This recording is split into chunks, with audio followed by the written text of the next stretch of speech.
اور اس کا دودھ بچے پیتے ہیں. تو اس ماں کے گود میں جب بچے کو دیا گیا، موسیٰ علیہ السلام اپنی ہی ماں کے سینے سے دودھ پینے لگے. نظام قدرت دیکھو رب تعالیٰ کا، ان کی ہی ماں سے دودھ پلوایا جا رہا ہے، پلس اجرت بھی دی جا رہی ہے.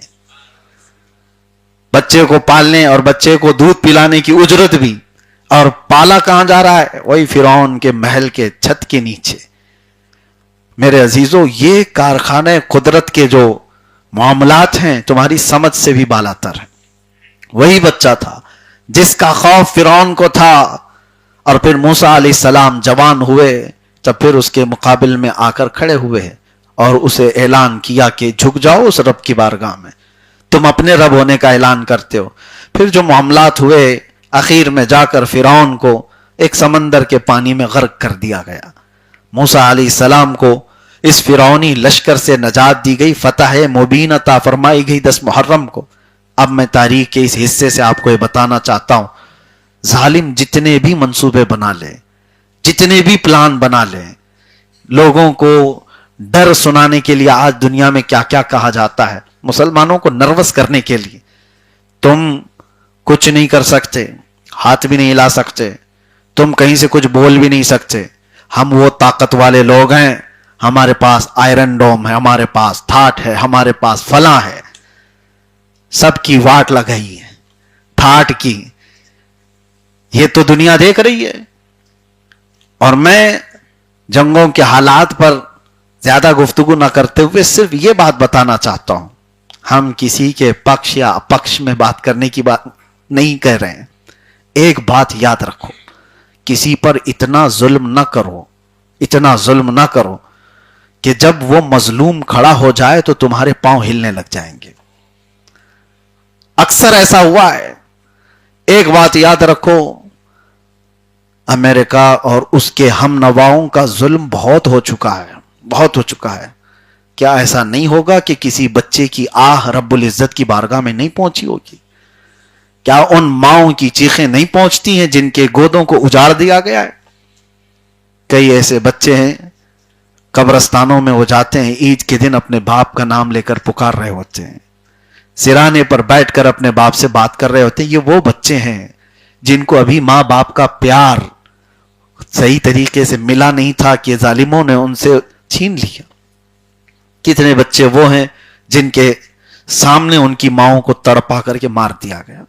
میں کبھی کبھار سوچتا ہوں جس کے دل میں تھوڑا بہت بھی رحم ہو وہ جانور کے بچے کو بھی ماں سے دور نہیں کرتا. آپ کے اندر رحم ہو تو آپ کسی جانور کے بچے کو پھینک دو اور اس کی ماں کو مار دو، کیا آپ کا دل گوارا کرے گا کہ ابھی یہ دودھ پیتا بچہ ہے، اس کو ماں کی ضرورت ہے؟ لیکن آج دنیا کے ایسے ظالم ترین لوگوں کو آپ دیکھ رہے ہیں جس نے فرعون سے بھی زیادہ قتل کیے ہیں. فرعون نے 12,000 بچوں کا قتل کیا تھا اور آج آنکڑا 70,000 کو پہنچا ہوا ہے. فلسطینی بچوں کو اسرائیل نے جس بے دردی کے ساتھ قتل کیا ہے، کیا ہے دلیل؟ کس بات؟ اور جو تمہارے مقابل میں آنے والی جماعت کا تم نام لیتے ہو ان کو تو مارتے ہی نہیں. حماس کہاں ہے؟ کیا یہ چھوٹے چھوٹے بچے حماس ہیں؟ 80 لوگوں کو ایک قبر میں دفن کر دیا جاتا ہے. تو یہ تمام جو حالات ہیں، یہ ظلم بڑھتا جائے گا، بڑھتا جائے گا. تو ایک وقت کہیں تو اینڈ ہونا ہے، کہیں تو رکنا ہے اس کو. اور جب جب ظالم نے مظلوم کو ہلکے میں لیا، اللہ تبارک و تعالی پوری طاقت سے، پوری ان کی طاقت کے نشے کو مٹی میں ملا دیتا ہے. اور ان قریب آپ دیکھنا زمانہ وہ انجام بھی دکھائے گا. اس سے پہلے بھی بڑے بڑے دادے آ کے گئے ہیں، بہت بڑے بڑے طاقتور سورما آ کر کے گئے. ان کی تاریخ میں آج کوئی بھی نشان باقی نہیں ہے. یونان و مصر و روما سب مٹ گئے جہاں سے، باقی مگر ہے اب تک نام و نشان ہمارا. ہاں، اسلام اگر کھڑا ہے تو عدل کے لیے کھڑا ہے. اسلام ظلم کا کبھی ساتھ نہیں دیتا. اور مظلوم کی جہاں تک بات آئے، اس میں بہت سارے لوگ آج جو کشمکش کے شکار ہیں، اس کا سپورٹ کرنا ہے، اس کا سپورٹ کرنا ہے. آپ کو آپ کی رائے کوئی اہمیت رکھتی ہی نہیں. آپ کا ہے کوئی سٹیٹس کی جنگ لڑ رہے ہو. یہ سارے سٹیٹس کے فوجی ہیں، واٹس ایپ پہ لڑ رہے ہوتے ہیں. صبح صبح لگا دیا سٹیٹس اور ان کو لگا بہت بڑا کام کر دیا. اس کے علاوہ کیا ہے؟ صبح سے 4 بجے تک کوئی کام نہیں. آپ کی رائے کی کیا اہمیت ہے؟ آپ سے پوچھا جا رہا ہے، آپ سے کوئی ٹپنی لے رہا ہے، آپ کے کمنٹس پوچھ رہا ہے کوئی، تمہاری ویلیو کیا ہے پہلے وہ دیکھو. بات وہاں کرو جہاں تمہاری بات کا وزن ہو. نہیں ہے تو خواہ ہوا میں تیر چلاتے ہوئے تمہارے کسی کے ساتھ کھڑے ہونے سے، تمہارے نہ کھڑے ہونے سے یہاں کیا فرق ہونے والا ہے؟ بس تم اپنے ایمان کی حفاظت کرو.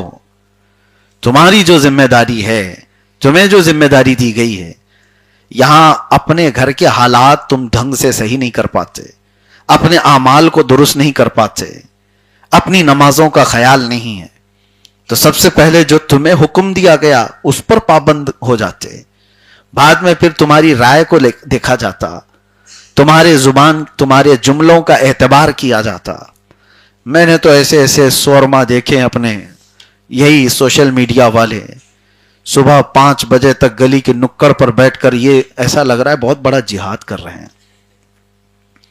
چوراہوں پر بیٹھ کر کے وہ کمنٹس کر رہے ہیں. میرے عزیزو، تمہاری وہ ڈیوٹی نہیں ہے، تم سے نہیں پوچھا جا رہا ہے، بلکہ اللہ کے نبی صلی اللہ تعالی علیہ وسلم کو رب تعالی نے قرآن میں یوں فرمایا وَلَا تُسْأَلُ عَنْ أَصْحَابِ الْجَحِيمِ. اے رسول، آپ سے جہنم میں جانے والوں کے بارے میں نہیں پوچھا جائے گا، آپ سے نہیں سوال کیا جائے گا. یہاں آپ کی ڈیوٹی کیا ہے؟ تم سے پوچھا جائے گا تمہارے بچے کیوں بگڑے تھے، تمہاری بیوی کیوں بے پردہ تھی. تم ایران کے لیے اور امریکہ کے لیے، اسرائیل کے لیے، فلسطین کے لیے جو بھی بھاونائیں رکھتے ہو، وہ بات کی بات ہے. تمہارے گھر کا سوال تو تم سے ہوگا. پہلے تو تم سے یہ سوال کیا جائے گا کہ تمہاری نمازیں کیوں چھوٹی تھیں، تم رات بھر کیا کر رہے تھے. تمہارے متعلق یہ ضرور سوال ہوگا. ہاں، ظاہر سی بات ہے، اگر تم نے کسی کے مظلوم کی موت کا یا فلسطینی بچوں کے ناحق مارے جانے کا خوشی کا جشن منایا تو تم بھی مجرم ہو. تم مجرم ہو کہ تم نے کچھ کیا تو نہیں تھا، لیکن خوشی کا جشن منائے تو ظاہر سی بات ہے تم مجرم ہو، تم ظالم کے ساتھ کھڑے ہوئے ہو. اللہ کے نبی صلی اللہ تعالی علیہ وسلم کی اخلاق میں آپ کو بتاؤں کہ اگر ظلم کسی کے اوپر ہو، چاہے وہ جانور پر بھی ہو، مظلوم کوئی کتا ہو، اس کو ناحق مارا اور پیٹا جا رہا ہو، تو مسلمان کا یہ حق بنتا ہے کہ ظالم کی کلائی کو پکڑ لے، اس کو ظلم کرنے سے روکے. وہ جس کے اوپر ظلم کر رہا ہے اس کو اس سے باز رکھے، اس لیے کہ ان اللہ لا يحب الظالمین، اللہ ظلم کرنے والوں کو ہرگز پسند نہیں کرتا. ظلم کے خلاف ہم ہیں. اگر کسی یہودی عورت کو، مدینہ طیبہ میں یہ حالات تھے، یہودی عورت صدیق اکبر کے پاس آئی، کہا کہ مجھے مدینے سے جانا ہے، یمن جانا ہے، مجھے یہاں سے جانے کی اجازت دی جائے، مجھے ڈر لگتا ہے. جانتے ہو 2 جوان صحابہ کو اس عورت کے ساتھ حفاظت کے لیے پہرے دار بنا کر یمن تک چھوڑنے کا حکم دیا کہ کوئی ٹچ نہ کرے. یہ نہیں کہ یہ مسلمان ہے کہ نہیں ہے، یہودی عورت ہے، لیکن اسلامی حکومت کے تحت رہنے والی، اس کی عزت کی حفاظت ہوگی. 2 نوجوانوں نے یمن تک اس خاتون کو چھوڑا. جانتے ہو وہ عورت یمن پہنچنے کے بعد اپنے یہودی قبیلوں کو بلاتی اور کہتی ہے میں تو ڈر گئی تھی کہ یہ 2 نوجوان راستے میں میری کہیں عزت نہ لوٹ لیں، لیکن قسم خدا کی پورے سفر میں انہوں نے چہرہ اٹھا کر مجھے دیکھا تک نہیں، آنکھ اٹھا کر دیکھا نہیں. اور میں یہ اعلان کرتی ہوں کہ یمن میں نہیں رہنا چاہتی، واپس میں مدینے جانا چاہتی ہوں جہاں کے نوجوان عورتوں کی عزت کے محافظ ہیں. وہ کون تھی عورت؟ یہودی عورت تھی. اسلام نے ناحق کسی کو ظلم کرنے کی اجازت نہیں دی ہے، اور جو ظلم ہو رہا ہے وہ اللہ تبارک و تعالی علیم و خبیر ہے. ان ظالموں کے کاموں سے وہ بے خبر نہیں ہے. دیکھنا قرآن میں اللہ یہ بھی فرماتا ہے سَيَعْلَمُ الَّذِينَ ظَلَمُوا أَيَّ مُنْقَلَبٍ يَنْقَلِبُونَ. ان قریب ظلم کرنے والے یہ دیکھ لیں گے کہ کس کھائی میں ان کو گرایا جائے گا، وہ کس کھائی میں گرنے والے ہیں. خبریں مسلسل آتی رہی. یہ جھوٹے دجال میڈیا کی خبروں پر یقین بھی مت کرو.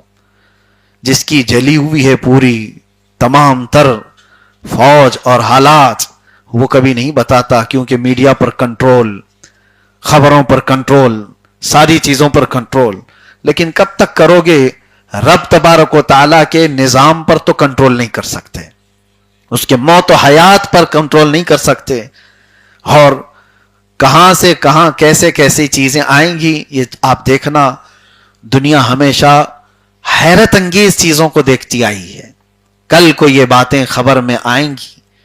کل کا مطلب صبح ہی نہیں، آنے والے دور میں بچے اور آپ سب لوگ ایک خبر دیکھیں گے کہ ایک بہت چھوٹی طاقت جس کو 20-25 سال سے توڑ کے رکھا گیا تھا، اس نے بہت بڑے سورما کو گھٹنے پر لا دیا. یہ چیزیں نئی نہیں ہیں، یہ دستور کے حساب سے چلی آ رہی ہیں. ابرہہ بادشاہ بہت بڑے ہاتھیوں کا فوج لے کر آیا تھا، اور مقابلہ کرنے کے لیے مکہ والے بھی کھڑے نہیں ہو پا رہے تھے. خانہ کعبہ کو ڈھانے کے لیے آ گیا تھا کہ ختم کرنا ہے، کعبہ کو ہی مٹانا ہے. ہاتھیوں کو لے کر کے آیا تھا. رب تبارک و تعالیٰ نے کیا بھیجا؟ الم تر کیف فعل ربک باصحاب الفیل الم یجعل کیدہم فی تضلیل. یہ پوری سورہ ہے. اللہ فرماتا ہے اے محبوب، کیا آپ نے نہیں دیکھا ہاتھی والوں کے ساتھ اللہ نے کیا کام کیا، کیسے معاملہ فرمایا؟ الم یجعل کیدہم فی تضلیل. کیا ان کے منصوبوں کو اللہ نے ختم نہیں فرمایا؟ وہ اپنے بنائے ہوئے منصوبوں میں پھنس جائیں گے.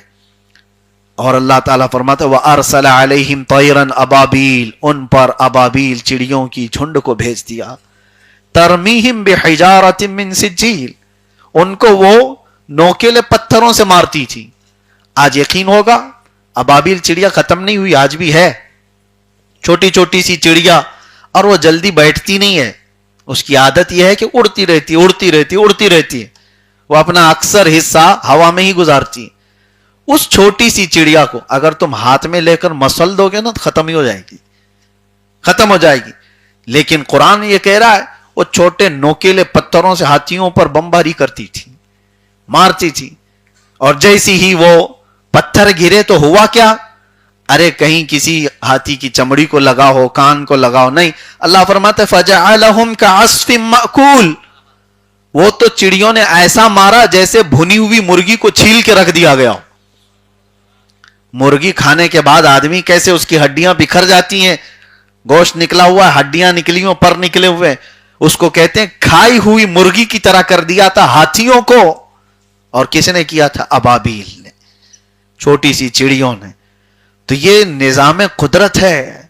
بہت بڑی طاقت کے مقابلے میں بہت بڑی طاقت کو ہونا بھی ضروری نہیں ہے. اور اسلامی طاقت، اسلامی تاریخ تو اس سے بھری ہوئی ہے. کبھی بھی آپ اٹھا کر دیکھیں، بدر میں میدان میں آنے والے کفار نے بہت ہلکے میں لیا تھا. نبی پاک صلی اللہ تعالی علیہ وسلم کے ساتھ جو صحابہ آئے تھے، ارے 4 گھوڑے تھے 313 لوگوں کے پاس، اور پیروں میں چپل اکثر کے نہیں ہیں، ناخن اکھڑ گئے ہیں، اور تیر و تلوار لوگوں کے پاس نہیں. حضرت عکاشہ ایک صحابی کہتے ہیں کچھ بھی نہیں لے کر آیا تھا. حضور سے عرض کیا کہ جنگ میں اترا ہوں. حضور نے فرمایا کوئی لکڑی اٹھا لو. وہ کہتے ہیں میں لکڑی اٹھا کر لایا، حضور نے اس پر مسا کر کے دیا، وہ تلوار سے زیادہ کام کرتی تھی. اور وہ لکڑی ختم نہیں ہوئی، انہوں نے اپنے پاس زندگی بھر رکھا.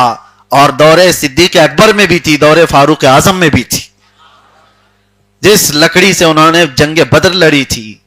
اور حضرت سہیل بن ثابت ایک صحابی کہتے ہیں کچھ کے پاس تلواریں تھی جس سے سبزی بھی نہیں کٹتی تھی.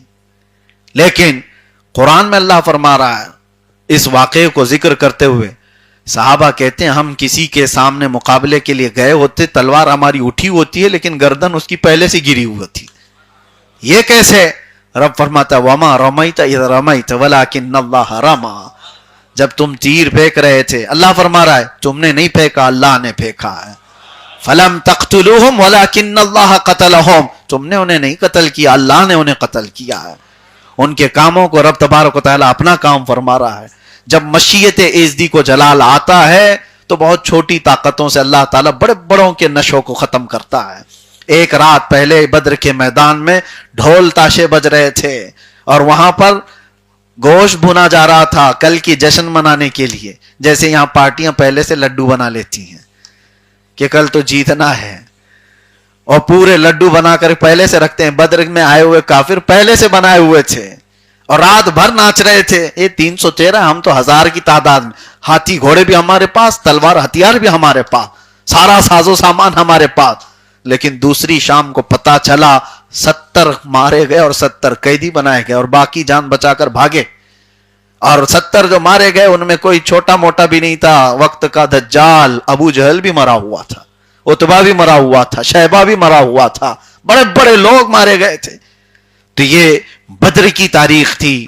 اور اللہ کے نبی صلی اللہ تعالی علیہ وسلم کی اس تاریخ میں، اسلامی تاریخ میں، ایک شوشہ بھی آپ کو ایسا نہیں ملے گا جہاں بہت بڑی تعداد نے چھوٹے سے لوگوں پر حملہ کیا ہو. نہیں، ہمیشہ سے تاریخ میں ایک ہی چیز دکھتی آئی کہ دنیا بڑی بڑی طاقتیں لے کر کے گئی. حیرت ہوتی ہے، بڑی طاقتیں اور مقابلے کے اعتبار سے صلاح الدین ایوبی کو یاد کرو. ہماری اپنی لکھی ہوئی تاریخ نہیں، انگریزوں کی لکھی ہوئی تاریخ ہی پڑھ لینا. انگریزوں نے صلاح الدین ایوبی کی تاریخ لکھی ہے، ہماری نہیں، ان کی لکھی ہوئی. ایک وقت ایسا آیا کہ 4 لاکھ لوگ رومیوں نے، صلیبیوں نے صلاح الدین کے ساتھ مقابلے کے لیے ایک میدان کو انتخاب کر لیا. اور 4 لاکھ لوگ جب جمع ہوئے تو اس وقت حالت ایسی تھی کہ صلاح الدین ایوبی کے پاس صرف 12,000 لوگ تھے. 12,000 کا مقابلہ 4 لاکھ سے ہوتا ہے. لیکن صلاح الدین کو پتا تھا کہ ہم کربلا والے ہیں، تعداد نہیں دیکھتے، اتر جاتے ہیں، مدد اللہ کی طرف سے ہے. اور ہمارا قتل ہو جانا بھی ہماری فتح ہی ہوتی ہے. اگر قتل ہونا فتح نہیں ہوتا تو حسین اعظم کا چرچا اتنا کیوں ہوتا؟ میرے عزیزو، یہ جذبہ شہادت تھا. صلاح الدین ایوبی نے 12,000 لوگوں سے وہ جنگ لڑی ہے. تاریخ آج بھی بتاتی ہے کہ وہ 4 لاکھ کو، اس فوج کو انہوں نے تتر بتر کر کے رکھ دیا. وہ گھٹنے ٹیکنے پر مجبور ہوئے، سب میدان سے نکل کر کے بھاگے. صلاح الدین ایوبی کی یہ تاریخ، اور اس کے بعد بہت ساری تاریخیں ہیں میرے عزیزو. لیکن یہ سب چیزیں ذریعہ بنتی ہیں، یہ ذریعہ ہیں، اور حقیقی فتح مبین اللہ کی طرف سے ہے. وہ اللہ قادر مطلق اپنے منصوبے پورے فرماتا ہے. وَمَكَرُوا مَكَرَ اللَّهُ وَاللَّهُ خَيْرُ الْمَاكِرِينَ. قرآن میں اللہ فرماتا ہے یہ کافر منصوبہ بناتے ہیں، سازش کرتے ہیں، اور اللہ خفیہ تدبیر کرتا ہے. اور اللہ کی خفیہ تدبیر غالب آ کر رہتی ہے. اس سے بہتر تدبیر کرنے والا کوئی نہیں. جو جال بناتا ہے ظالم، اکثر ایسا ہوتا ہے کہ اس جال میں اس کے ہی پیر پھنسے رہتے ہیں. اور آج دیکھنا آپ ظالموں کو کہ جو جال وہ بن رہے ہیں وہ اسلام کے خلاف، پورے مسلمانوں کو آپس میں لڑانے کے لیے. یہ عیاش قسم کے عرب آج بھی ہوش کے ناخن لیں تو ان کی زندگی بچے گی، ورنہ ان کی تباہی بھی طے ہے. کیونکہ یہ میں نہیں کہتا، اللہ کے نبی صلی اللہ علیہ وسلم کی حدیث سنا رہا ہوں. حضور فرماتے ہیں وَيْلٌ لِلْعَرَبِ مِنْ شَرٍ قَدْ اقْتَرَبَ. یہ عربوں کے لیے تباہی ہے. حضور نے فرمایا عربوں کے لیے بربادی ہے، ان قریب ایک ایسی برائی جس کے یہ قریب ہو رہے ہیں. وہ کون سی برائی ہے؟ من شر قد اقترب. حضور نے فرمایا ایک ایسی برائی جو عربوں کے قریب آ رہی ہے، جس سے یہ بہت قریب ہو رہے ہیں. وہ قریب ہونے والی سب سے بڑی برائی جانتے ہو کیا ہے؟ یہ شرک اور کفر میں مبتلا ہوں گے، اور ہو رہے ہیں. آپ جا کر کے دیکھیں گے، تحقیق کریں گے تو پتہ چلے گا. ایسے ایسے بنا مسلمان بزدلوں کو پیدا کیا جا رہا ہے جو نئے نئے شوشے چھوڑنے جا رہے ہیں. اسلامی تمام ہماری وراثت کو انہوں نے پامال کیا ہے. اب بے حیائیاں عروج پر ہیں. جس ملک کو آج آپ دیکھ رہے ہیں جو اپنی سرحدیں بچانے کے لیے دوڑے دوڑے بھاگ رہے ہیں، ان کے حالات یہ ہے. اللہ کے نبی صلی اللہ تعالی علیہ وسلم نے ڈیفنس کرنا سکھایا. ان عربوں کے پاس کوئی چیز نہیں ہے جو اپنا ڈیفنس کر سکیں. یہ محتاج ہیں اس دادا کے. اس کو بلا رہے آ جاؤ، تم مسیح آؤ ہمارے، تم مددگار ہو ہمارے. یہ لمبی چوڑی دعائیں کرنے والے حرم کے امام یہ جھوٹے مکار لوگ ہیں. یہی وہ شیخ حرم ہے جو چرا کے بیچ کھاتا ہے. گلی میں بوزر وہ دلق اویس و چادر زہرا، اس کو کہا گیا تھا یہ وہ شیخ حرم ہے جو چرا کے بیچے. یہ وراثت کو انہوں نے اپنے ایسا پامال کیا ہے کہ ان کی زبانوں میں اب کوئی اثر نہیں رہ گیا. میرے عزیزو، عربوں کے جو حالات ہیں، اگر وہ ہوش کے ناخن آج نہیں لیے تو ان کی تباہی بھی طے ہے. اور یہ احادیث کریمہ میں اس کی پیشین گوئی کی گئی ہے. ہمیشہ کوئی طاقت اور کوئی حکومت قائم رہنے والی نہیں ہے. تم نے اپنے وقت کا اگر صحیح استعمال کیا تو تمہاری عزت اور تمہاری حرمت اللہ تعالیٰ ویسی ہی باقی رکھتا ہے. آج بھی خالد بن ولید کو کوئی فراموش نہیں کرتا. ان کو دی ہوئی طاقت کا انہوں نے صحیح استعمال کیا. دنیا آج حکومت کی مثال دینا چاہے تو ابو بکر و عمر کی مثال دیتی ہے رضی اللہ تعالیٰ عنہما. کیوں؟ اس لیے کہ انہوں نے اپنا ملا ہوا پاور کا مس یوز نہیں کیا تھا، اپنے عیش کے لیے نہیں. آپ کو پتا ہے ایران کی طرف سے ایک قاصد آیا تھا، اس وقت فارس تھا، اور اس وقت کسرا بادشاہ کے حکومت کے انڈر میں آنے والا یہ پورا علاقہ. ایک قاصد آیا تھا اور جاسوس بن کر کے کہ امیر المومنین کی تلاشی لی جائے، مسلمانوں کا امیر المومنین عمر ابن خطاب، اس کی دھاک اتنی ہے کہ ہمارے بادشاہ ڈر رہے ہیں، ہماری فوج ڈری ہوئی ہے، یہ رہتا کہاں ہے، اس کی فوج کتنی ہے. مدینے میں آیا اور آ کر کے صحابہ سے اس نے پوچھا کہ تمہارا بادشاہ کہاں رہتا ہے، عمر ابن خطاب.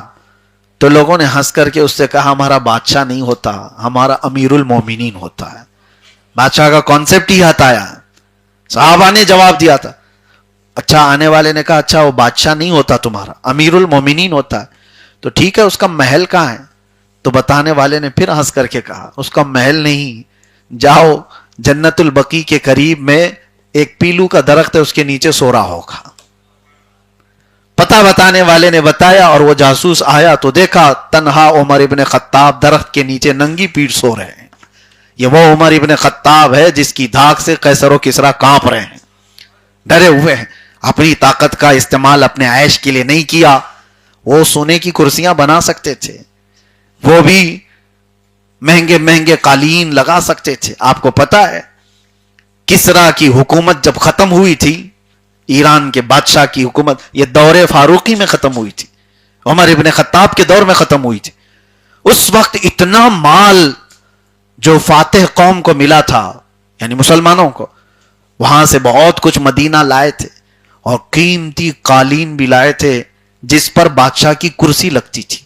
اور جانتے ہو اس زمانے میں بادشاہ کسی کو بہت زیادہ نوازنا چاہتا، بہت کسی سے خوش ہو گیا ہو تو اس کو انعام میں کیا دیا جاتا؟ اس کو تھوڑی دیر کے لیے وہ قالین پر بٹھایا جاتا، اور وہ قالین پر بیٹھتا تو زندگی بھر فخر کرتا کہ میں کسریٰ کے بغل میں قالین پر بیٹھا ہوا آدمی. یہ اس وقت کا انعام تھا. اور جب بات کسریٰ کی حکومت ختم ہوئی تو وہ قالین بھی آیا، وہ کرسی بھی آئی، سب آیا. لیکن میرے عزیزو، حضرت عمر ابن خطاب رضی اللہ تعالیٰ عنہ کے پاس جب یہ لا کر پیش کیا گیا کہ بہت مہنگی قالین جس پر کسریٰ کی کرسی لگتی تھی وہ بھی آ گیا ہے مال غنیمت میں، اس کو کیا کیا جائے؟ مسجد نبوی میں محراب، منبر کہیں پر اس کو سجا دیا جائے. سیدنا عمر ابن خطاب نے کہا مسجد نبوی کے دروازے کے باہر اس کو لگاؤ تاکہ ہر آنے والا اپنا پاؤں پوچھ کر کے مسجد میں آئے. دنیا کو یہ پتا چلے جس پر بیٹھ کر کے بادشاہ فخر کیا کرتے ہیں وہ محمد عربی کے غلاموں کی دھول ہوا کرتا ہے. دنیا کو یہ بتایا ہمیں دنیا کی چکا چوند اپنی طرف راغب نہیں کر سکتی، بڑی بڑی طاقتیں ہم کو اپنی طرف نہیں کھینچ سکتی. یہ تو تھا اصل اسلام، اصل اسلام. لیکن آج ان عربوں نے جو اصل اسلام کا چہرہ مسخ کر کے رکھا ہے، انہوں نے تو کموڈ ٹوائلٹ کے جو سونے کے بنائے ہیں، اور ان لوگوں نے بھر بھر کر کے پیسے امریکن صدر کو گفٹ کیے جا رہے ہیں. تم ہی ہمارے داتا ہو، تم ہی ہمارے ماتا ہو، سب کچھ ہو.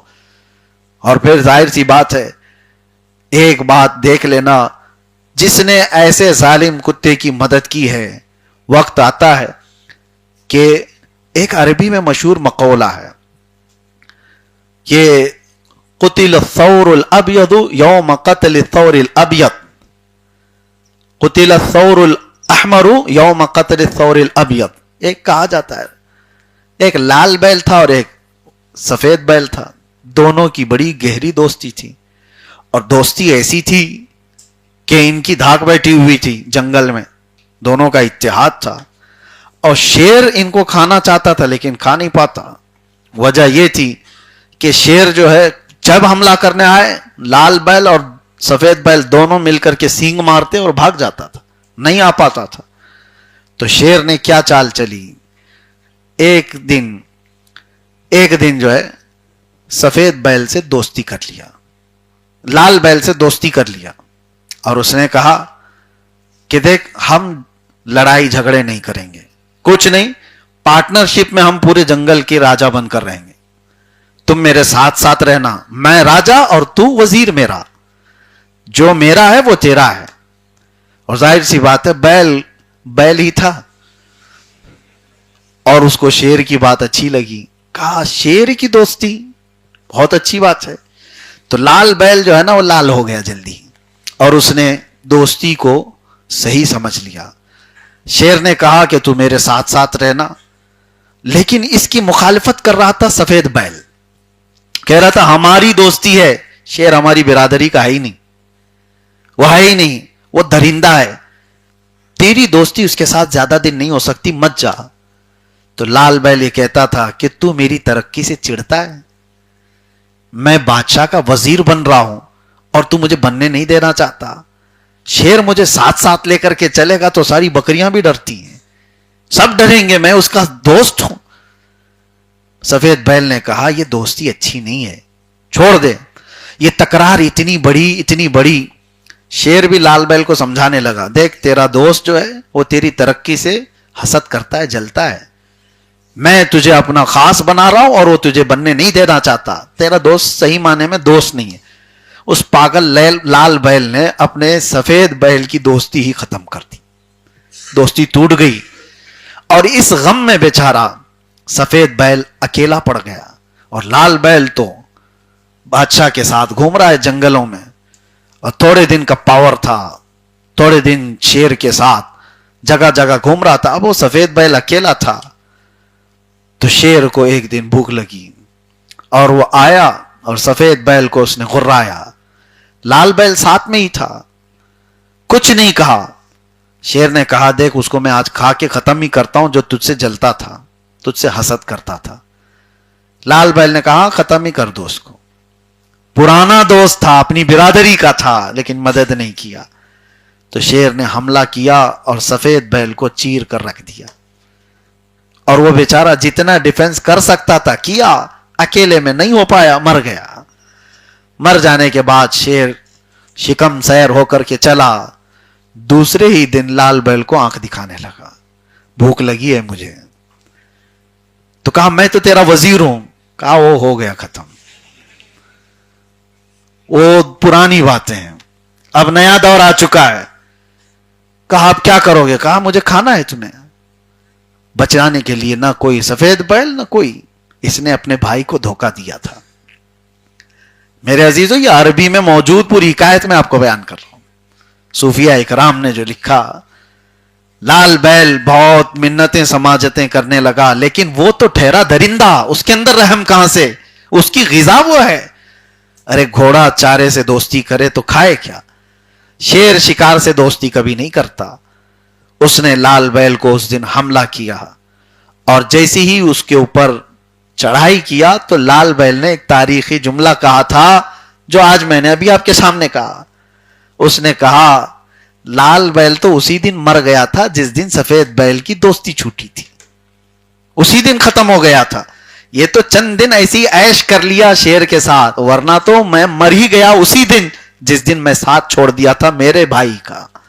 آج اس چیز کو اپنے ذہن میں رکھ کر کے سوچنا، یہ سارے عرب لال بیل ہیں، انہوں نے جس سے دوستی کی ہے وہ یہی سوچ کر کے دوستی کی ہے کہ ہماری تکلیف میں تو مدد کرے گا، کیا خاک مدد کرے گا، وہ اپنی بچا نہیں پا رہا ہے، کیا خاک مدد کرے گا، جب اپنے آپ پر جب بن پڑتی ہے تو پھر آس پاس نہیں دیکھتا دادا، وہ چند دنوں کے بعد کہے گا تم اپنا دیکھو، ہم تو جا رہے ہیں، بہت دور سے آئے تھے، ہم بہت دور سے آئے تھے، تم اپنا دیکھو۔ اور اس کے بعد کوئی بچا نہیں ہے ان کو، نہ دادا نہ بابا، پھر پڑوس میں جو ہے وہ گرا رہا ہے، تمہارا یہ بھی ماریں گے، تمہارا یہ بھی ماریں گے، تمہارا یہ بھی ماریں گے۔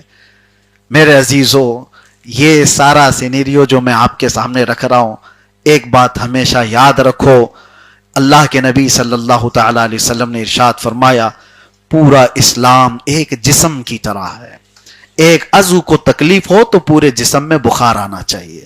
ان ظالم عربوں نے فلسطینیوں کے قتل پر خاموش تماشائی بنے دیکھتے رہے۔ کبھی کوئی ایک جملہ سننے کو ملا آپ کو؟ کبھی کوئی جملہ سننے کو ملا؟ یہ وہ عیاش لوگ ہیں، آپ کو میں بتاؤں، لندن میں بندروں کا گھر بند ہونے جا رہا تھا کیونکہ وہاں کی میونسپلٹی وہ خرچہ برداشت نہیں کر پا رہی تھی زو کا، اور ایک عرب شہزادہ گیا اور پورے پیسے دے کر کہا میں اس کو چلاؤں گا، بند مت کرو۔ عجائب گھر ہے، بندروں کا گھر ہے، ہر ایک کو اپنی برادری سے محبت ہوتی ہے، اور یہ 90 لاکھ کا 1 کروڑ پاؤنڈ کا ایک ایک گھوڑا خرید کر کے لاتے ہیں، گھوڑے خرید کر کے لاتے ہیں۔ تماشا ہے، پورے عرب کو انہوں نے نمائش کا اڈا بنایا ہوا ہے۔ یہ آسمان چھوتی ہوئی عمارتیں بنا رہے ہیں لوگوں کو اپنی طرف بلانے کے لیے۔ آپ کو کیا لگتا ہے یہ سارا یورپ اور یہ سارے ویسٹرن ان کی ترقی کو دیکھ کر کے ان کو مدد کرتے رہیں گے؟ یہ سارے خطے میں جو انہوں نے آگ لگائی ہے یہ دیدہ و دانستہ ہے، یہ پوری طرح سے پری پلانڈ ہے کہ جنگ جب چھڑے گی تو تمہارے اکنومی پر بھی آئے گی، اور تم جو آج عرب لوگ بڑے بڑے بادشاہ بڑے بڑے عیاش نظر آتے ہو، ساری دنیا کی بڑی عمارتیں تمہارے پاس، ارے دنیا کو کھیلنے کی جگہ بھی یہی دیتے ہیں۔ پورے ورلڈ کپ کروانا ہے تو ان کے اندر کریز ہے، ان کے ہاں دیوانہ پن ہے، ایک دوسرے کو یہ لوگ سبقت لے جا رہے ہیں۔ یہ وہ عرب تھا جہاں کبھی قرآن کے علم پر کمپٹیشن ہوا کرتا تھا، حدیث پر کس کی گہری نظر ہے اس پر مقابلہ آرائی ہوتی تھی، اور آج ہے کہ فٹ بال پر اور دوسرے کھیلوں پر یہاں مقابلہ آرائی ہو رہی ہے۔ ان عربوں کے ہاتھوں سے سب کچھ چھین لیا گیا، ان کو آئی فون پکڑا دیا گیا ہے، اور اس کے علاوہ عیش کی زندگی دے کر انہیں خاموش کر دیا گیا۔ اس کی وجہ سے یہ زیادہ دن تک عیش و عشرت کی زندگیاں چلتی نہیں ہیں۔ آپ ان تمام حالات سے سبق لو، اور یہ آپ کے لیے یہاں اسٹیٹس کی جنگ نہیں لڑنا ہے، یہ واٹس اپ اسٹیٹس پر آپ جنگ مت لڑو، آپ ان تمام حالات سے درس لو کہ اللہ قرآن میں فرماتا ہے اللہ اس قوم کو اس وقت تک نہیں بدلتا جب تک وہ قوم خود اپنی حالت نہیں بدلتی۔ ہمیں بدلنے کا وقت ہے۔ جو بچے آج راستہ بھٹکے ہوئے ہیں انہی کے لیے یہ محفلیں ہیں۔ اللہ تبارک و تعالی آپ سب کو اصلاح حال عطا فرمائے، مجھے بھی اللہ تبارک و تعالی اصلاح حال عطا فرمائے اور استقامت علی الدین عطا فرمائے۔ اللہ کریم ہر طرح کے برے آفات و بلیات سے ہماری حفاظت فرمائے۔ اللہ ظالموں کو کیفر کردار تک پہنچائے اور مظلوموں کی اللہ تعالیٰ غیب سے مدد فرمائے۔ رب تعالیٰ اگر آج کی یہ شب لیلۃ القدر ہے تو مولا بغیر بخشے ہوئے ہم کو اس چھت سے باہر نہ فرما۔